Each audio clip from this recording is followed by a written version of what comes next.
जिसके पास बोलने के लिए कुछ मुद्दे नहीं हैं तो ऐसी चीजें लाते हैं। बताओ, मैंने बताया यहाँ पर कौन सा मुस्लिम लीग का इश्यू है उसमें। सब महिला को 1-1 लाख रुपए सालाना देना ये मुस्लिम लीग का है प्रोग्राम। युवाओं को नौकरी देना, ट्रेनिंग देना और उनको 1 लाख रुपए ट्रेनिंग के लिए देना ये मुस्लिम लीग का है। ये तो कंडेमेबल है, एक्शन है कि वो जो बच्चा उसने किया ये ठीक नहीं है। कौन कितने साल रहा ये महत्व का नहीं है।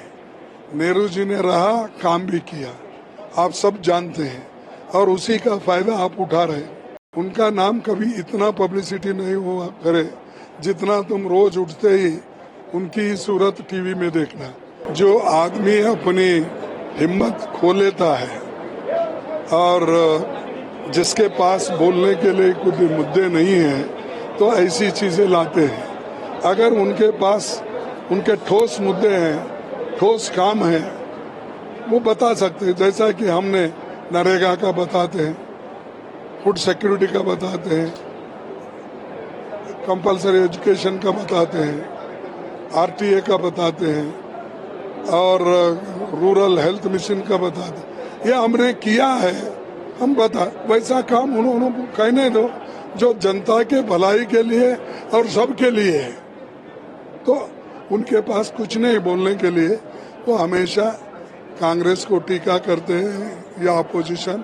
और खास करके आजकल तो ये बोल रहे हैं कि इंडिया गठबंधन, वहाँ कुछ भी नहीं है, कोई लीडर नहीं है। अरे लीडर, गठबंधन में लीडर पैदा होता है बाद में, पहले ही थोड़ा ही करते हैं, कभी भी ऐसा नहीं हुआ।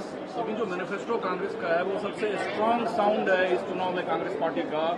उस पर लगातार जिस तरीके से खुद बीजेपी ने हमला किया कि ये मुस्लिम लीग टाइप का मैनिफेस्टो लग रहा है, इसके पीछे क्रोनोलॉजी क्या रहा होगा? देखो, हमने बताओ, मैंने बताया यहाँ पर कौन सा मुस्लिम लीग का इश्यू है उसमें। सबको, सब महिला को 1-1 लाख रुपए सालाना देना ये मुस्लिम लीग का है प्रोग्राम। युवाओं को नौकरी देना, ट्रेनिंग देना और उनको 1 लाख रुपए ट्रेनिंग के लिए देना ये मुस्लिम लीग का है।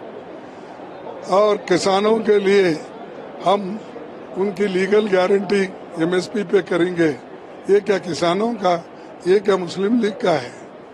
एससी एसटी को और बैकवर्ड्स को जो बैकलॉग है और जो सरकार वैकेंसी है वो फिलअप करने के लिए हमने वायदा किया, क्या वो मुस्लिम लीग का है? बोलो आप, कौन सा मुस्लिम लीग का है?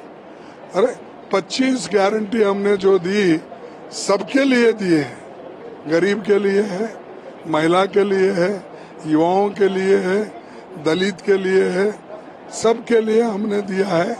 और जो चीजें सबको मिलते हैं वो हर एक को मिलता है।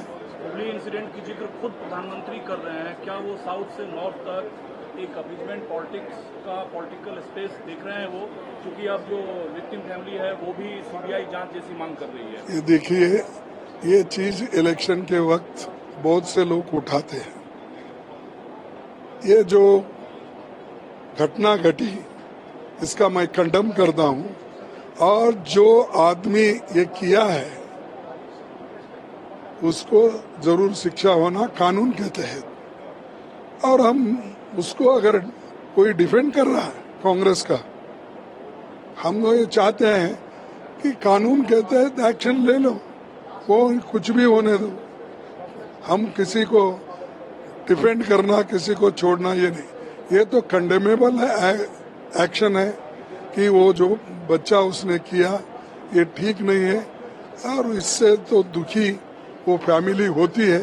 तो इसको कानून के तहत जो कुछ करना है करना चाहिए। पंडित नेहरू के बाद भारतीय राजनीतिक इतिहास में कोई तीसरा टर्म का चुनाव नहीं जीत सका है। जो प्रधानमंत्री 400 पार की नारा देते हैं, क्या भारत के इतिहास को जनता बदलने को तैयार है या सिर्फ नारा भर रह जाएगा? ये देखो, कौन कितने साल रहा ये महत्व का नहीं है।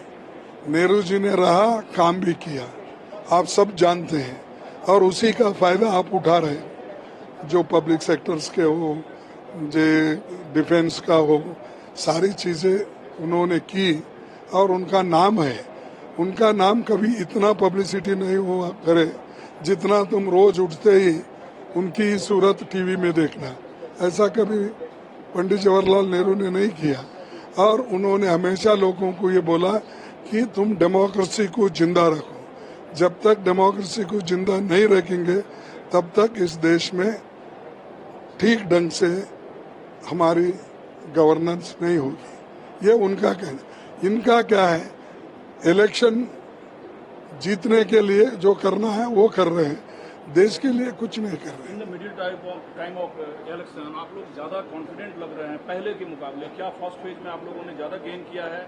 क्या जो राहुल गांधी बार बार कहते हैं कि नॉट मोर देन 150, क्या ये सच आप लोगों के दिल दिमाग में बैठा जा रहा है कि चुनाव उसी ओर बढ़ रहा है? हमारे दिल और दिमाग में नहीं, लोगों के दिल और दिमाग में बैठा है।